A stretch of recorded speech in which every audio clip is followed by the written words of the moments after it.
السلام علیکم dear students, آج ہم پڑھیں گے فاعل، فعل، مفعول کے بارے میں۔ تعریف کرنے کے ساتھ ساتھ ان کو جملوں میں بھی سمجھیں گے۔ سب سے پہلے پڑھتے ہیں فاعل۔ کام کرنے والے کو فاعل کہتے ہیں۔ مفعول، جس پہ کام ہو رہا ہو مفعول کہلاتا ہے۔ فعل کسے کہتے ہیں؟ وہ کلمہ جو کسی کام کے کرنے یا ہونے کو ظاہر کرے فعل کہلاتا ہے۔ فعل میں زمانہ بھی آتا ہے، یا حال کا زمانہ ہوگا، یا ماضی کا زمانہ ہوگا، یا مستقبل کا زمانہ ہوگا۔ فعل ویسے کسی کام کے کرنے کو کہتے ہیں، یعنی یہ وہ خاص لفظ ہوتا ہے جو ہمیں اشارہ کرتا ہے کسی کام کے بارے میں۔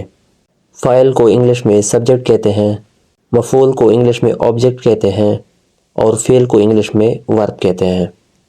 مثالوں سے ان کو سمجھتے ہیں۔ جاوید نے روٹی کھائی۔ اس جملے میں کام کرنے والا جاوید ہے، روٹی پہ کام ہو رہا ہے، اور کھائی فعل ہے یعنی کام ہے۔ تو جاوید فاعل ہو جائے گا، روٹی مفعول ہو جائے گا، کھائی فعل ہو جائے گا۔ کھائی فعل ماضی ہے۔ فعل کی دوسری مثال ہے سلمان کتاب خریدے گا۔ اس میں سلمان فاعل یعنی کام کرنے والا ہے، کتاب مفعول یعنی کتاب پہ کام ہو رہا ہے، اور خریدے گا فعل ہے، فعل مستقبل ہے یعنی آنے والا زمانہ ہے۔ تیسرا جملہ ہے عمران کرکٹ کھیل رہا ہے۔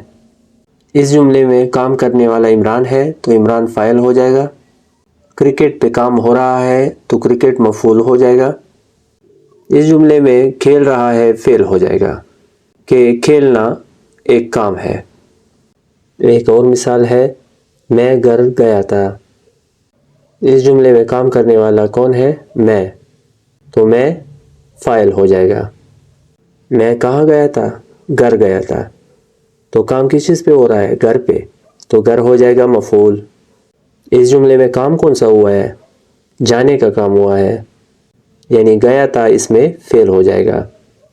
امید ہے فاعل، مفعول، فعل کی سمجھ آ گئی ہوگی۔ اس طرح کی دیگر ویڈیوز کے لیے میرے چینل کو سبسکرائب کریں۔ شکریہ۔